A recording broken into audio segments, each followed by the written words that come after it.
Welcome to the Bookers Alliance podcast, where we hold the pencil and the pencil is power. Coming at you right now is your host, Marky Mark, along with the man, the myth, the legend, Frank Donaldson. Join us as we discuss the ever-changing landscape of professional wrestling. So hang on tight, you jabronis, and enjoy the ride.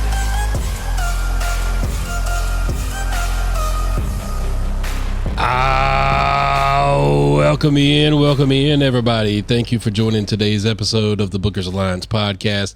Come on inside the house, bring yourself up a ringside seat, get your soda, your popcorn, your whiskey, get everything you need. Because let me tell you something, Mean Gene. Yeah, what I'm going to tell you is you got to get your prayers, get your vitamins, got to get your train hard, and got to believe in yourself. You got to get all that shit together because today we got to have a tribute episode. You got to get what hard? You got to get all your shit together. You got to get your training hard. Training hard. Okay, yeah. training hard. And believing in yourself. Don't forget that. Early sponsors, Blue Chew. Right? Yeah, there you go. Vitamins. Today is vitamins and saying your prayers. That's what we're going to pray on today. All right, so if you can't tell, our episode today is a kind of an homage to the Hulkster, Hulk Hogan. If you are anybody who is a wrestling fan, you have obviously heard by now that unfortunately Hulk Hogan passed away at the age of 71. We lost one of the greats, and to quote Bully Ray, this man wasn't on Mount Rushmore, he was Mount Rushmore. So there wouldn't be a Mount Rushmore had he not existed, Hogan, right? And correct. I mean, there'd be some diehards that were out there that would know about the sport, but I mean, they would have been gone away they'd be ghosts at this point, and I'm not sure wrestling in any level would be the same as what it looks like today. So with our sponsor today, our sponsor is Willet Reserve Pot Still Bourbon Whiskey. Wait, not Real American Beer? Not Real American Beer. Yeah, no, it ain't going to be that sponsor, so unfortunately. Yeah, sorry, back to the sponsor. I got gout, man. I can't do the beer. Folks are trying to take you with them, brother. Yeah, that don't work for me, bro. That don't work for me. So in an honor to Terry Bollea, Hulk Hogan, cheers one last time.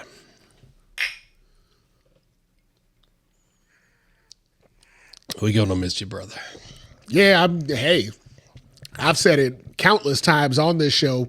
This show wouldn't exist halfway, at least, because I wouldn't be a fan had it not been for Hulk Hogan. I never would have found professional wrestling. I never would have been drawn into it had I not saw him pinning the Iron Sheik sometime in early 1984 as a 6-year-old. So I don't know what to say. Hell. So the correlation between that story, which is your favorite wrestler, Hulk Hogan, and my story, my favorite wrestler, Dusty Rhodes, Hogan stole from Dusty. Hogan stole from everybody. Right? So, I mean, there's a whole lot of Billy Graham in there. Which in the world of professional wrestling, that is an honor. He took it to the next level. Let's be completely honest. He stole a lot from superstar Billy Graham, right? He did. Superstar was way before his time. So he was never going to become what Hulk Hogan was because Superstar was on the way out when Hogan was coming in with that gimmick. Right. And Superstar wouldn't have been able to carry that gimmick. So, I mean, it had to get passed to somebody. And Billy Graham went through a whole lot through his life where he loved Hogan, he hated Hogan, he was jealous of Hogan, and he appreciated Hogan. I don't know how the hell that story ended, but they can wrestle it out up there now. Up there, yep. Yeah, they'll figure it out now, brother. All right, so before we continue our talk about Hogan, though, there are a few other things we want to talk about in today's episode. We're going to kick this off talking about WWE Unreal on Netflix. This is the Netflix document series, pulling the curtain back, behind the scenes of the inner workings of the WWE. It was 5 episodes, 5-hour-long episodes. Yeah. A lot of watching, a lot of content. Yeah. What was your thoughts? So, I mean, obviously I liked it, right? As a wrestling fan, this is kind of that glimpse that I've been wanting to see my entire life, right? I mean, the reason we do this podcast is because we're angling to get ourselves to work back there one day. I mean, they had that little table over there where, remember the part where they identified like 2 people sit at this table, correct? 2 people sit at this table. Well, there was a third table. They never really identified exactly who sits there. That's our seats. That's what I thought. I mean, let's be honest. I was like, well, shit, we could record the podcast right there from Gorilla, and do the story right there. We can do the show while we're sitting right there. We can do all this stuff. We neither of the four old guys. That's We right. got this. Bruce, step aside. Your time's Exactly, over. right. Yeah, you go do the podcast. Go do the podcast. Abyss, I can put you in the ring right now. Go get a match. I'll line them up. But I mean, hey, all that said to be said, I liked it. I enjoyed it. They didn't give me what I wanted out of it, though. So what were you looking for?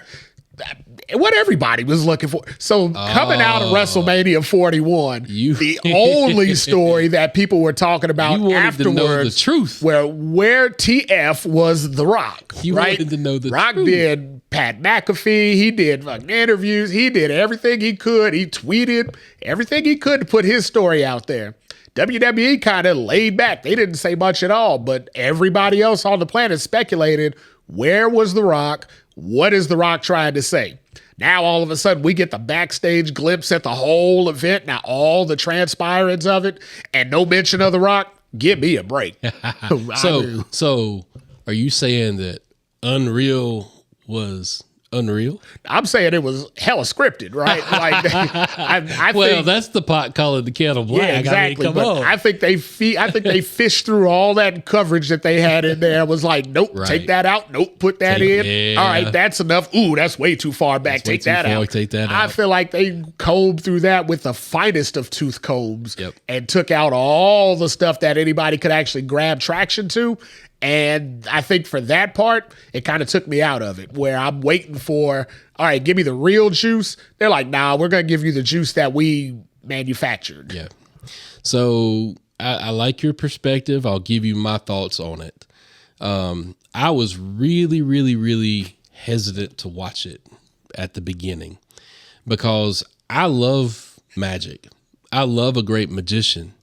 I don't want to know how they do it. Yeah. I don't, my curiosity will always be there about, well, damn, how'd they make that disappear? Yeah. It will always be there. But I'm the guy that's like, tell me. No, don't tell me. I don't want to know. I don't want to know. Yeah, I know. That's how we do with movies. When I see movies before you, that's kind of how, and before recording, we had to talk Fantastic Four, right? And you're like, oh, no, how'd they do it? I don't want to know too much. I'm like, well, okay. So for me, I was real hesitant to watch it, but I settled in, had no intentions of going through all 5 episodes in one day. Yeah, I didn't know I was going to have 5 hours invested either. I thought I was going to sit down for a happy 2-hour thing Right. and call it one. Right. Next thing I know, they're going to episode 2, and I'm like, well, damn. So here's what I thought about it. I'm thankful that they did not give away the inside baseball. They gave you just enough to look at it and go, oh, that's cool. That's neat how they think about these things. I didn't want to know how Cody and Roman got in there and put their match together. I didn't want to know that. Yeah. I If you didn't notice, there wasn't a lot of Roman in that at all. I mean, he was just basically in character cameos, Right. but he didn't speak on much of anything. He didn't Right. get involved, and I don't blame him for that. So here's what I do appreciate, though, about it. Here's what I appreciate. I appreciate the fact that they showed their sandbox that they get to play in. Yeah. And damn, did it make me envious of that sandbox. Absolutely. I mean, God as I'm watching almighty. it, and that's why I said that's what I wanted to see behind it. I really wanted to see some of the stuff that we speculate on, some of the stuff we talk about. Also, I mean, something that I was really pleased about is if you've been listening for 100+ episodes, you realize we're not missing more than We ain't missing much. We're batting in the 7s. We're batting in the 7. We're knocking on them 8s. We're knocking on the door of, damn, we got this stuff pretty much down to a T. Yep. Which must be why our listenership stays up. I mean, Must be. people realize now they can actually see the inner workings of, wait a minute, this is actually how they did it. Hell, these guys were talking this same stuff pretty much to the T. I feel like we need to have 7 months ago. I feel like we need to have a DIY spot.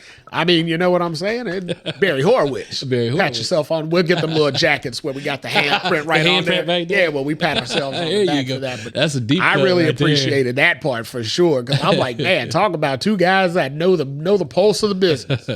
I loved listening to everybody's thoughts. I loved the way that they just sat around that table, shot the shit. And yeah, you could tell there was egos there, But at the same time, everybody had an ego there, but everybody knew, hey, the egos aside, what's best for the fans? What's the best story to come out of this?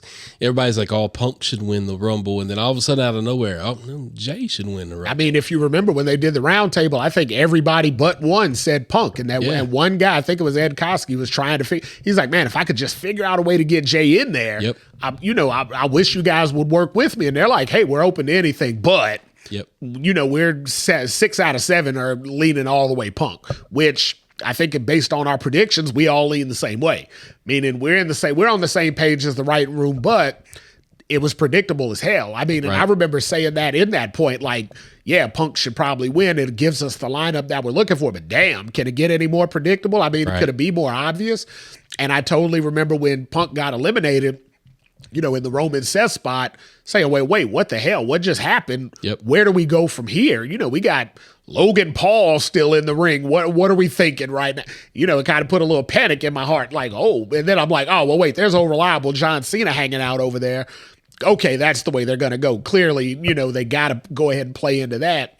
And Jay was like he's the baby face that everybody loves. They'll do the emotional elimination of Jay to get the fans invested, blah, blah, blah. And they swerved us. They did a damn good job of it. What I liked about it was seeing guys like Michael Hayes and seeing guys that you don't see on camera a lot, seeing how happy they get when they see the swerve go and it works. And they're like, that's when you got them. And, seeing how passionate they are about it makes me feel like, damn, I ain't all bad with this. The reason I'm so passionate about it is because they are so passionate about it. What was cool is we've all seen everything that they showed unfold already. I caught myself still popping watching this because I knew what was getting ready to happen, watched it happen, and still popped. And I'm like, that's magic. The fact that you can get me to pop when it happens, but then you get me to pop when you tell me how it happens. I'm like, that's really cool. And then you realize this is the magic. Yeah. This is why, as a wrestling fan, when you can tell me the story of how, well, so-and-so is going to do this.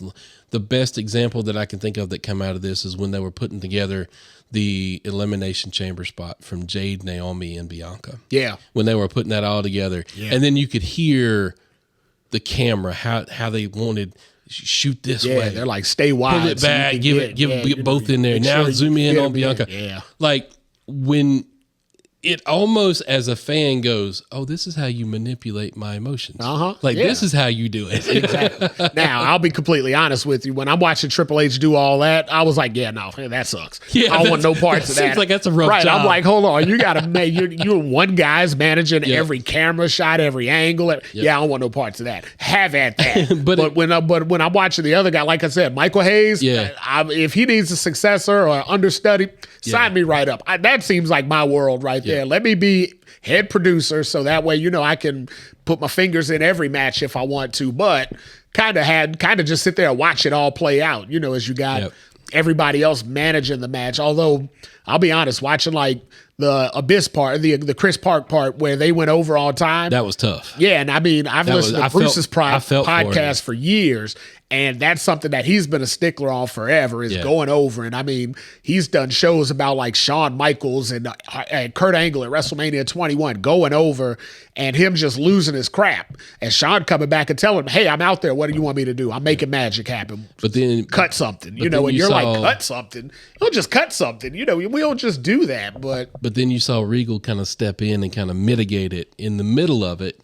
He knows how Bruce is. Yeah. Chris was reacting to Bruce, but then, Regal was like, hold on. Are you happy? Yeah. He tried to put the conversation back towards a positive spin, which made me fall in love with Regal even more. Well, and he needed to because, again, listening to Bruce's podcast, I know for a fact on the other side of it, Bruce is like, yeah, okay, it needed to happen. I get it. Right. In the moment, it sucks ass. Because now you're like, hold on, now I got to find a way to cut this, and I got to chop this, and we got to screw this.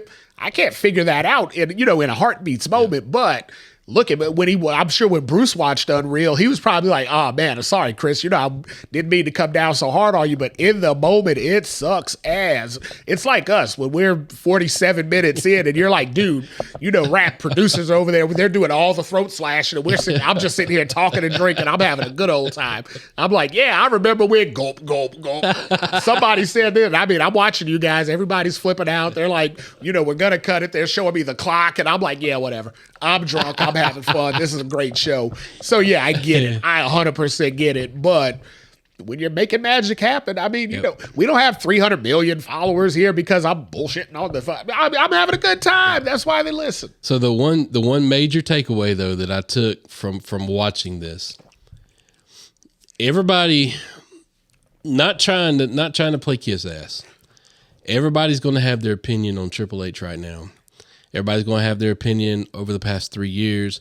How has he done since taking over in the absence of Vince McMahon? One thing that I can say, I have never seen somebody so invested in their talent. Maybe that's because we didn't get the cameras back in the back. Back in the day, you didn't get to see Vince. We've heard all the stories about how these wrestlers looked up to Vince as a father figure, all of that stuff, right? Yeah.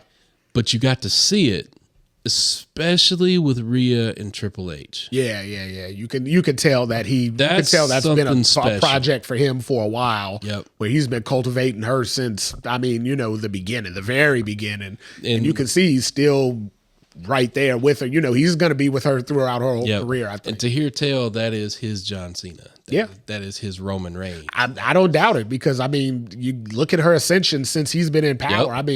And the thing with Triple H, again, I like everything that he's doing out there. I love it all. At the end of the day, though, sometimes I do feel like he leans more into like, here's what I think should happen instead of what the fans really want. So that may, and let's not pretend like it did. Vince did the hell out of that. I mean, true. Vince booked for an audience of one. Yeah, Vince got to a point where, and we know he got to a point where he was like, you know what, screw the fans. I'll tell them what they like. And I just see inklings of that at Triple H every now and again with his book and like, ugh. And we've said it, we've sat right here and said, yuck, 4 letters, 1 word. I ain't make that shit up. It happened organically because some of the stuff they put out is yuck. Right. If he remembers, like at the end of the day, and not just him, the whole writing team, since they gave us a look behind the curtain, let's give them some feedback, right?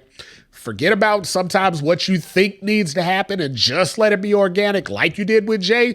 It'll be success. If it crumbles, hell, we're still here. The fans ain't going nowhere. Yep. So, but you don't always have to force feed it. Sometimes I saw in the show where I'm like, ooh, they're just going to force feed this one. And I'm like, I wish they would have pumped back on it. Looking back at how it failed, I'm like, we said it then. I say it again.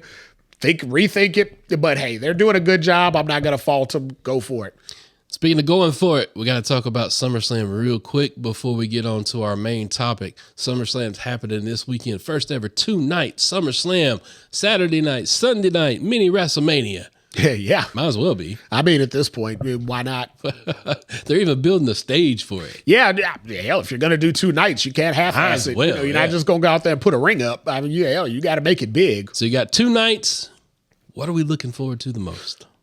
So I want to say like a Roman thing, right? But no, I mean, Roman and Jay tagging just in. Yeah, that's not on my hit list. No, I mean, and it's not their fault. It's Seth's the injury. Even though they've got the potential to do something really cool. Yeah, I don't think it'll be a bad match at all. I think it'll be fun, but I'm also thinking had it been Seth in there, I would have been a lot more invested in it than I am. Right. And so it's not their fault, but let's say, I don't know, a month to 2 months ago, I was really excited to see Roman come back at SummerSlam.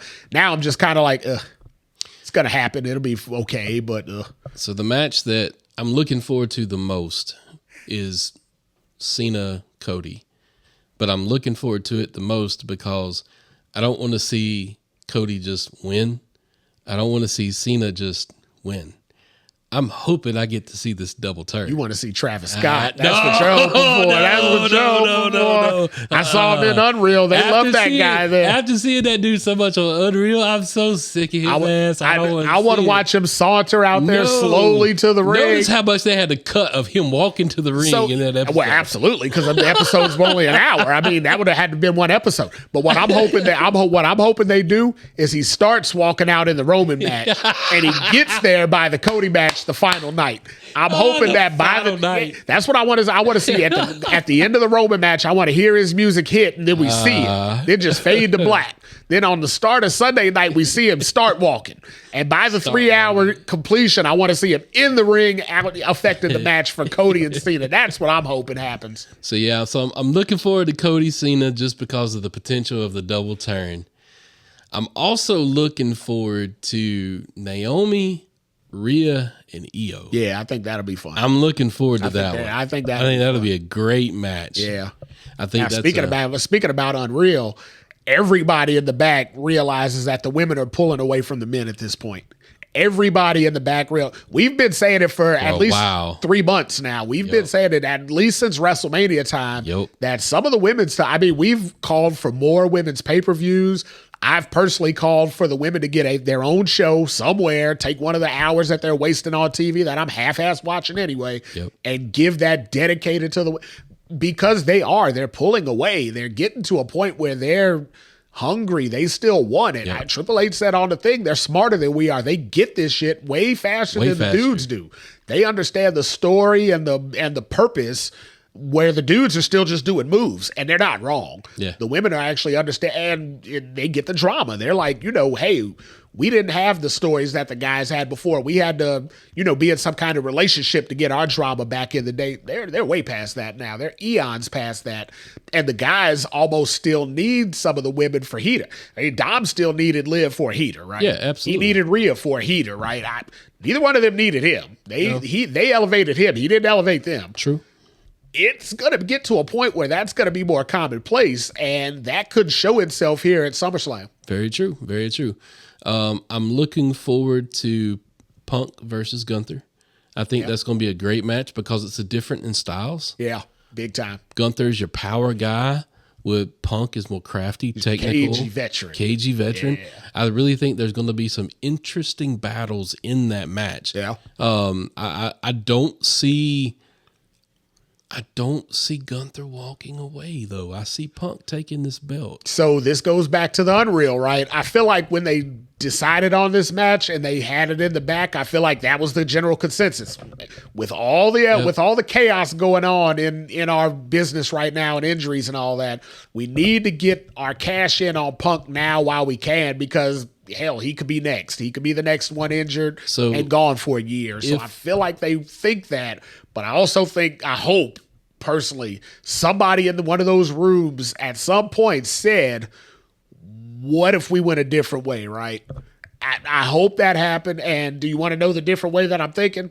Go ahead. I'm thinking cash in, Seth Rollins, money in the bank. It's a work. Exactly. I feel like that injury, I've been saying all along that injury's a work. I feel like we get that match. I feel like Punk gets W, and then Seth Rollins comes out and cashes in. Look, if that happens, that'll be really cool, because now if they're able to do that, because they've treaded into an area with Seth's injury where all of us that have been watching this forever, we saw what we saw with our own eyes, and our eyes told us, dude's hurt. Yeah, he looks hurt. Like, he looks hurt. They called the doctor in. He sold the hell out of it. They played it to the nines. Mm-hmm. Everything that they did said, that dude's hurt. Yeah, he's out. He's done. Even from the managing to be ballsy enough to get up to go into a finish and let LA Knight pin him. Like, even that. Yeah, everything went wrong. It looked like everything crumbled apart. Sometimes it may look like everything crumbled apart too perfectly, though, right? So that's why everybody's kind of on edge. Is he hurt? Is he not hurt? Mm-hmm. Because look,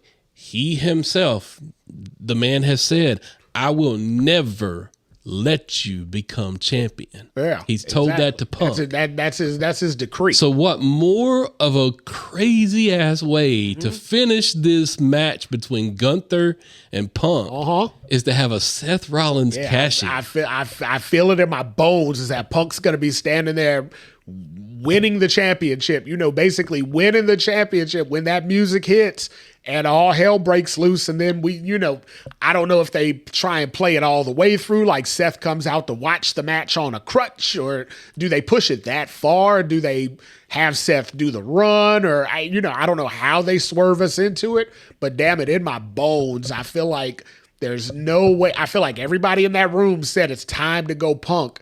And I'm praying somebody said, what if we don't? Because, I mean, honestly, if you want Punk to win, SummerSlam's cool. He just did night 1 WrestleMania. Yeah. You want Punk to win that belt? Night 2 of WrestleMania is cooler. Night 2 of SummerSlam is great too. I mean, but what the hell, what kind of swerve if he doesn't win it at SummerSlam and that story rides itself to WrestleMania? That always is there. This is the element of unpredictability that I like. Yeah. I like not knowing where it's going to go, thinking I'm hot shot enough to know. Exactly. And then getting proved wrong when I'm sitting there watching this stuff go down and going, well, damn. You know what's getting me excited as I'm sitting here thinking about it? What's that? Season 2 of Unreal, when they show us the backstage stuff, how they swerved us through this whole Seth Rollins injury, and they were like, God, we played this to the T. They're going to wait a year. We'll be sitting there like, damn, we were so fooled in that. That'll be awesome. The other thing that I really am excited to see coming out of SummerSlam, I want to see what's going to happen with Tiffany. I kind of want to see what's going to happen there. They're going to kind of get any story going around that other women's championship. Because right now, that one's dead in the water. Yeah, the story's died on that. Yeah. I mean, and unfortunately, I think it's time for Jade to get crowned. I think they're going to go with her on that. But, I mean, it's going to be the most lackluster part of the event almost because they haven't told any story around. No story. I feel like they forgot about it. I'm sure they'll splash something in SmackDown this week. I mean, it's Wednesday, so we haven't seen SmackDown yet. But I'm sure they'll splash something in there to try and entice. But it's like that was a foregone conclusion. They forgot about it. Jade won Queen of the Ring, and then Jade kind of disappeared. She wandered into, a little bit of a conversation with Naomi. Then Naomi bolted, went to now Jade, I don't even know if she's been on TV. As I'm sitting here thinking about it, I can't even recall like what prominent spot she's been in. So, okay, yeah, let's say you give it to her, she wins it. Great. Now she's got to compete with whatever one of the three are on the Raw brand as world champion, and they're getting a hell of a lot of story over there. Yep. So, I don't know. All right, so that's SummerSlam coming up this weekend. Tune in. It's sure to be a great event, but let's get on to our topic. Let's talk about we're remembering the life and story of Hulk Hogan. Again, he passed away this past week at the age of 71. Big time hero to my partner here, Frank. I never was a huge Hogan fan. I've gone on record in saying that before, but I do respect what he did for the business. I was more about Bret Hart, Taker, guys like that. Yeah, see, by the time they came along, Hogan was gone anyway. Right. So, I mean, he was out of the picture. And that's the difference, though, between me and you. You grew up in, Chicagoland, you watching the Fed for your young life. I grew up there in NWA country. So, for me, it was all about Dusty and Rick and Sting and, all those guys. But with Hogan, the one thing that I will always remember about Hogan was the amount of energy he brought into a match. Yeah, it's charisma. I mean, charisma, crazy. No other wrestler that I could think of in the immediate thought had that kind of charisma then, now, or forever. True.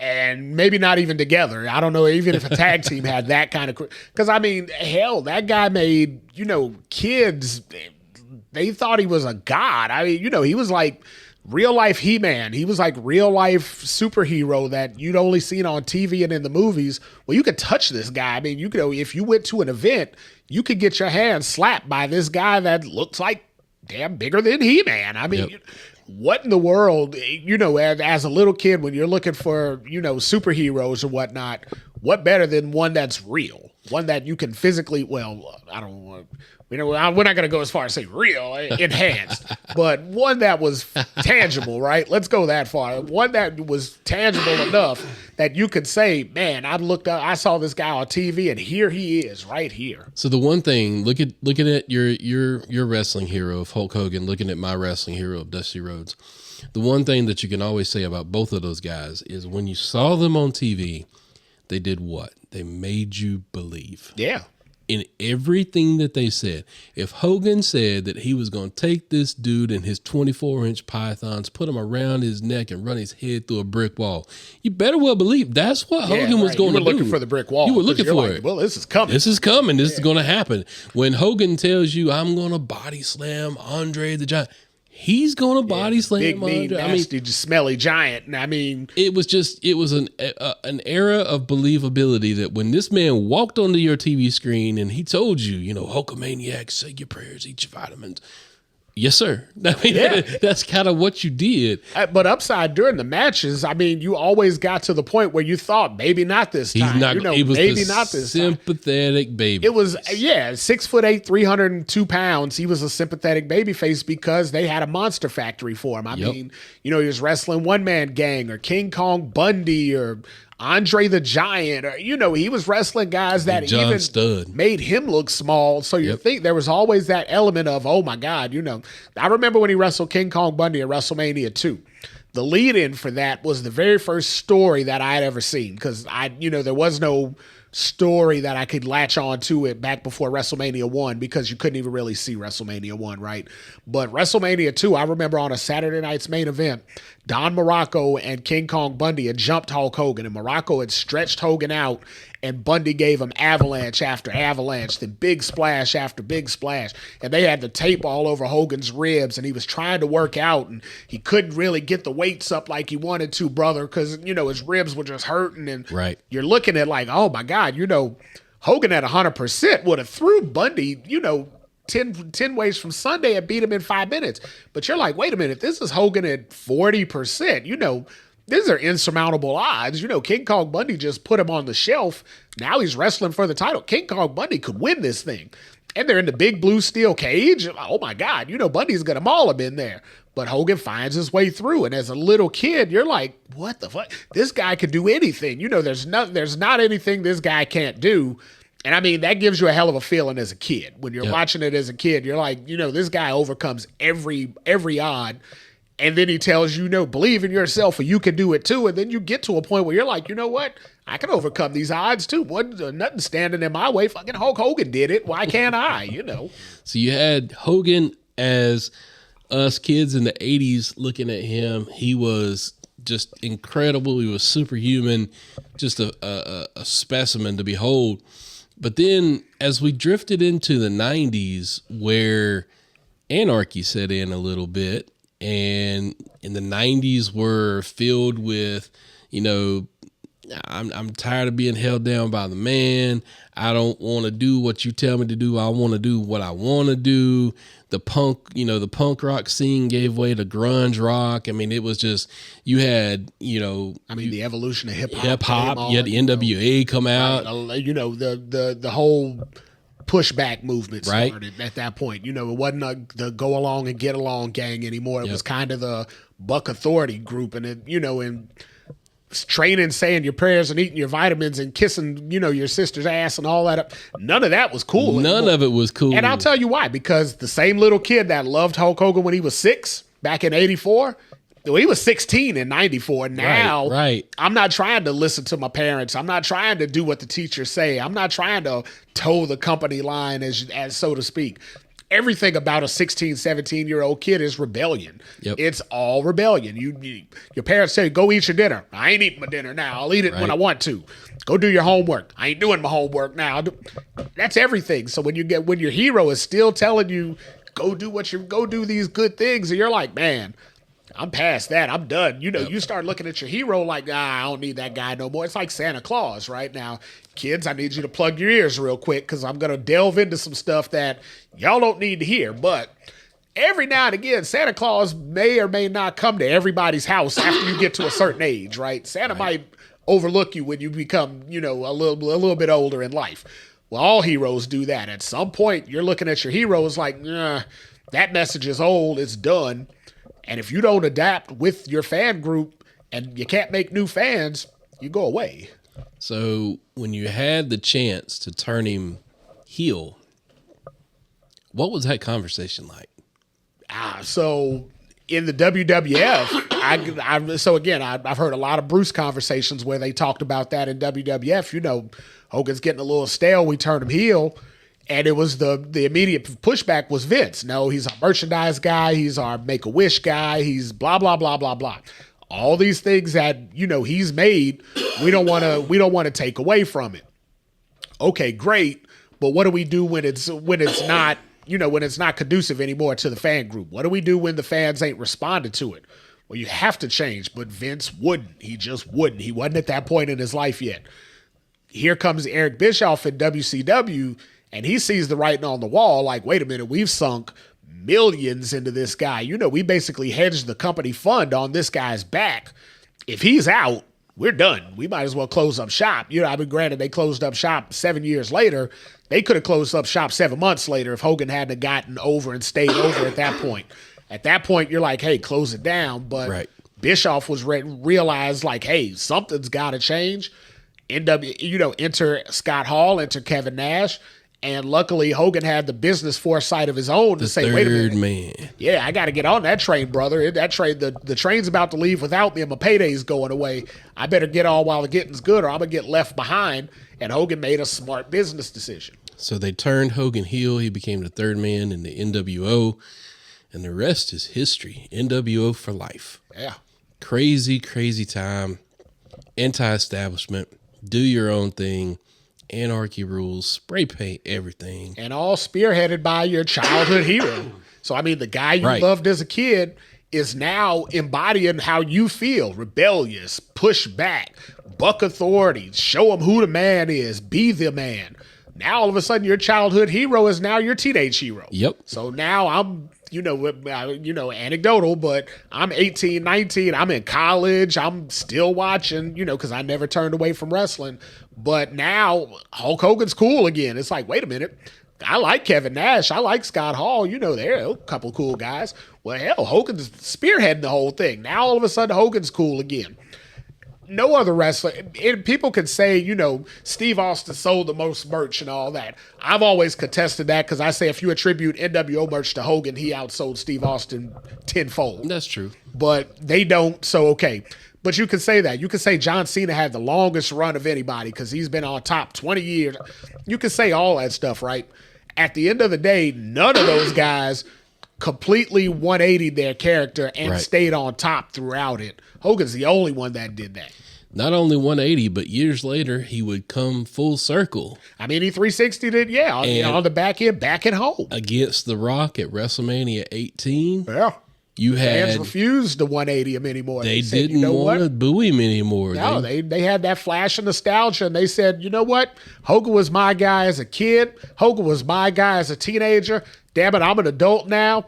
I'm riding with Hogan. Yep, and he was, we give a lot of credit to The Undertaker for being able to kind of flex his career throughout the years. Like Chris Jericho, another example. Hogan was the originator of that. Hogan figured it out before anybody else. Nobody else that you could think of in wrestling history, and I defy you to go back to as far as you want. There's no character that could completely turn the way he did. You had tweeners. Ric Flair was every now and again, he was a baby face. He was always primarily a heel, blah, blah, blah, right? Hogan was the top baby face for a decade. He was the top heel for a decade. I mean, he was whatever you needed him to be, but he was doing it at a level that nobody else could touch over and over again in whatever company he went to. That says something to me. Now, what he did in WWE on his second run, yeah, he was old man Hogan at that point, right? They were trying to play the hits. They tried to get whatever they could out of him. A lot of younger guys probably took falls that they didn't need to take to him, but it didn't work for him, brother. What can you say?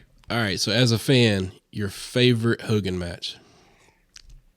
Hogan Andre WrestleMania 3. Doesn't even take me. Doesn't take me less than a minute to. It took me more time to get it out than it did to pop into my brain. There's no other moment in wrestling history that I've seen more. And that's why I saw it live. I saw it when it happened. I saw it the moment it happened. And I've probably seen it literally 1,000,000 times since then. I've probably watched Hogan slam Andre 1,000,000 times. And I mean, when you think about it, you know, in retrospect, how much wrestling really affects your life or whatnot, there's nothing in wrestling that you should have done 1,000,000 times short of making $1 million, right? Right. But I could almost guarantee think about it. It's been 40 years almost, you know, in 2 years, 38 years, almost, you know, 6 months past the date. I've probably seen that. I've seen it every Monday on Raw for years. I saw it through the WWE years when he was there before. I see it on the video game. I've seen it in pop culture. I mean, I've seen that in so many places. I've probably seen Hogan slam Andre 1,000,000 times. That's insane. But there's nothing, if on my deathbed, if somebody asks me something about wrestling, it'll probably be that. I mean, there's nothing that's been more memorable. There's nothing I've seen more than that moment. What made it stand out? It was the insurmountable odds. I mean, they had built Andre up to be back in the day, they were telling the story. Andre hasn't been beaten in 15 years. It was a lie, but I was a kid. I didn't know that. I was 9. No, WWE lying to people? No. Yeah, I was 9. I had no clue. Andre had never been slammed in his entire career. What? Never been slammed. Well, no way he's going to get slammed here now. Right. I mean, from the moment it started, when Andre came out on Jake the Snake or Piper's Pit or whichever where'd those little stories go where they used to have the backstage interview and they had it set up like the guy, like Piper's Pit or the Snake Pit, or where'd those go? I miss those. I miss those too. And look, I even like the ones they did in the ring, you know, with the KO show. Yeah, there you go. The Chris Jericho. I really like the ones they used to do away from the ring. Maybe that's what we'll do. Maybe that's what we need to do at WWE. Maybe we need to have a Booker's Alliance podcast room set up, and we do our own little interviews. And I mean, hey, if Shawn Michaels puts us through the glass window in one of them, I'll go through the glass. I mean, yeah, you will. You'll take that. You'll take that bump. Absolutely, 100%. I'm glad you volunteered for it because I was just about to say I ain't doing it, but I digress. When it happened, I mean, Andre grabbed the shirt and he pulled it off of Hogan and he caught his crucifix chain in there, and it scratched Hogan just enough to make accidental blood come out. But as you watched it, they made a point to say, well, hell, we're already in it. We might as well focus on it. So they showed the blood pouring out of Hogan's chest. They showed the crucifix crumpled up on the ground in the shirt, and they showed Hogan on a knee, you know, just in disbelief. And I'm watching it like, oh my God, I'm 9. I'm 9. There's no way I had emotional investment in any of this. I barely knew how to wipe my nose, but I had emotional investment like, oh my God, my hero, it has just ran into the immovable force. It has met the irresistible, or the irresistible force has met the immovable object. Yeah, that's what I walked away saying. He can't win. He's not going to win. Andre's never been beaten. So when he did, I mean, as a child, I can remember jumping up and down watching that, like, you know, in complete amazement, celebrating my, you know, I mean, I wouldn't have cried because, I mean, it wasn't a sad moment. It was so exciting. But I could almost guarantee that next day going to school, I would have probably took my toy with me. I would have had my Hulk Hogan action figure, LJN, you know, making a comeback here soon. But I probably would have had that at school with the belt on, you know, and talked about it to my friends all day that didn't see it. Like, oh my God, you know, most amazing thing ever. Here I am 40 years later. I mean, goddamn, I don't even believe I'm this old, but 40 years later, I'm still lamenting over the moment just like I was as a child. I mean, I can feel the excitement rising in my chest as I'm talking about it, just thinking about that moment again because it was that impactful. Right. For me, my favorite match was between Hogan and Savage. The WrestleMania 5, the Mega Powers collide. That was mine because again, no shock and surprise to anybody who's listening to this podcast, I'm a story guy. Yeah. The story that was wrapped up between Savage and Hogan around Miss Elizabeth. Yep. You know, I'm a little kid. I don't understand all the throes of love and passion and whatever everything else they're talking about. You understood that. I understood that. Like, that dude was legitimately pissed because he thought his wife was being coveted by this other man. And like you said, as kids, we didn't even know what that meant. We had no idea what that meant. All we knew is Macho Man was with Elizabeth. You got lust for Elizabeth. Apparently, Hulk Hogan has lust in his eyes, brother. Lust in your eyes. Lust Elizabeth. And I just remember hearing those words, and I remember thinking as a child, does he? Yeah. Does he? Does he? Does he? Is he trying to get his girl? Because, I mean, secretly, let's see, so that was 1989, so I would have been 11. By that point, I lusted Elizabeth. So I was probably thinking, if I do. You over there going, well, who don't, Macho? Right, exactly. I'm like, hell, if I'm thinking to myself, if I'm in Hogan's position, 100%, you got me. You nailed me. 100%. I'm in the wrong. Macho, we all do. We got exactly. You got me. You nailed me. Beat me up because I deserve it. I'll take the beating. But I'm a kid and I'm still. But I get it from your point of view because that probably would have been one of the first stories you would have seen in WWF because you weren't a WWF guy. No, I do remember that story just being there. To me, it captivated me because I mean, we all know what we know now, but back then that was real. Yeah, it's absolutely. still real to me. We didn't have the internet. It was we didn't have social real. media. We didn't have Unreal. We didn't have all this bullshit to tell us they're working us. All we knew up to that point is dude's pissed. Yep. And Macho Man didn't look like he was bullshitting when he was mad. Nope. I don't think Macho Man was bullshitting. Nope. I think Macho Man was hella mad in the back end. Yeah. Macho Man made a rap album 20 years later that said, "Be a man, Hulk." Macho Man held that resentment for a long ass time to Hulk Hogan in that storyline. I don't think he ever agreed with it. We'll leave this as the last part of our conversation here, though. Your favorite Hogan foil. Favorite Hogan foil? Man, I don't know. That's a deep one there. It's at that. So it's got to be Macho Man. Yours is Macho Man. Yeah, because so he had. I mean, Macho Man was there with Zeus. Macho Man was there with the $1 Million Team. Macho Man was there in the NWO. Macho Man fought the Dungeon of Doom. Macho Man fought on Hogan's side in the NWO. Macho Man fought against him in Wolfpack, against NWO Black and White. There's no other character that Hogan never got away from. I mean, Roddy Piper's a damn close second. There's mine. There you go. Roddy Piper's a damn close second. Yep. But Macho Man hung in with Hogan. I mean, hell, Macho Man feuded with Hogan after they both had retired. Yep. They never got away from feuding with each other. They feud with each other. I'm sure they're fighting right now. There was two pops. I can guarantee there's a match going on right now in the Heavenly Gates up there with Macho Man and Hogan and Elizabeth's in the corner. I guarantee it. There was two pops that I've always had for Hogan. Wait, you said Tupac? Tupac. Tupac. Yeah, hit him up. Hit him up. Oh, no, not hit him up. Out of all the Tupac songs, that's the one we can't do on this show. So the two pops that I ever loved in WCW was when Sting beat Hogan, which... Starrcade 97? Horrible match. Whew. Horrible match. Stinger of a match. They screwed the pooch on that. Yeah, Stinger of... Great ending for me, though, because I was a huge Sting fan. Great ending. Yeah.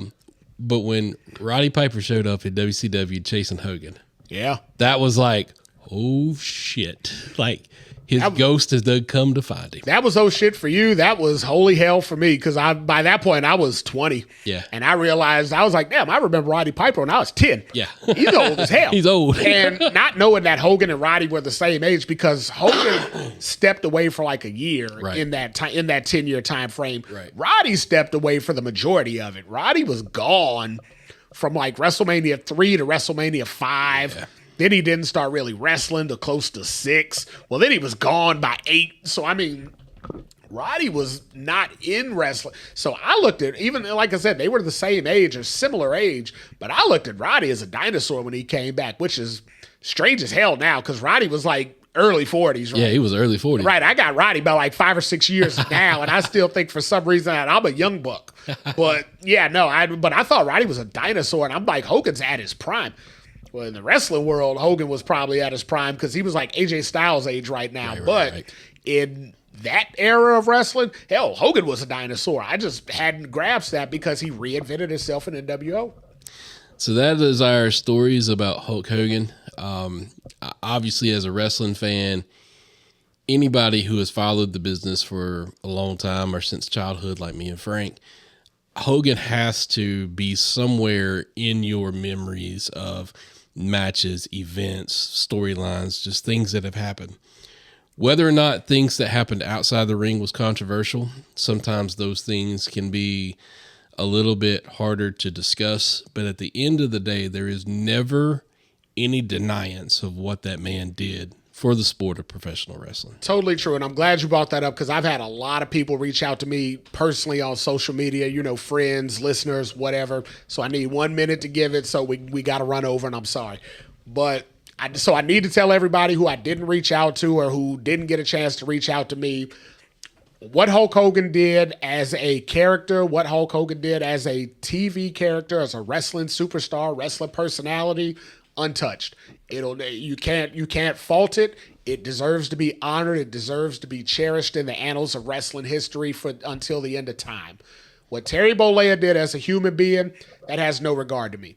So everybody who wonders, you know, how did I feel about Hulk Hogan at the end? I never changed my feelings about Hulk Hogan because Hulk Hogan was the character. The person, they always say don't meet your heroes because they may not live up to what you've drawn up for them to be. He may not have, right? It is what it is. I'm a grown-ass man. Hogan saying stuff, or Terry Bollea saying stuff, that don't bother me. I ain't got no time for that, right? Because I didn't know him personally. I didn't know him on an individual level. He never said anything to me as a person.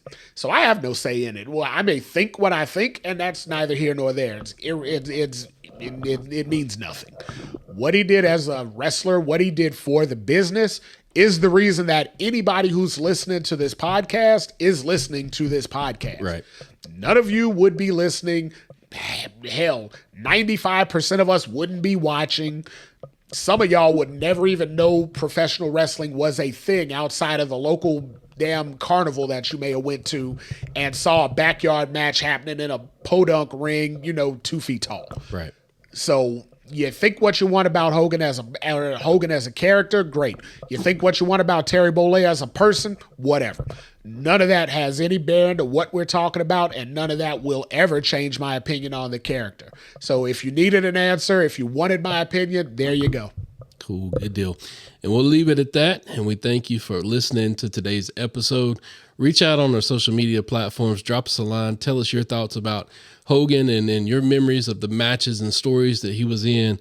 And with that, everybody, enjoy SummerSlam this weekend, and we will bid you adieu. Peace. And I mean, really, he might have been a little racist. Today's podcast was produced by SBP. You can find our podcast on all major podcast platforms. Also, connect with us on our social media accounts. Search for The Bookers Alliance on Facebook, Instagram, YouTube, and X.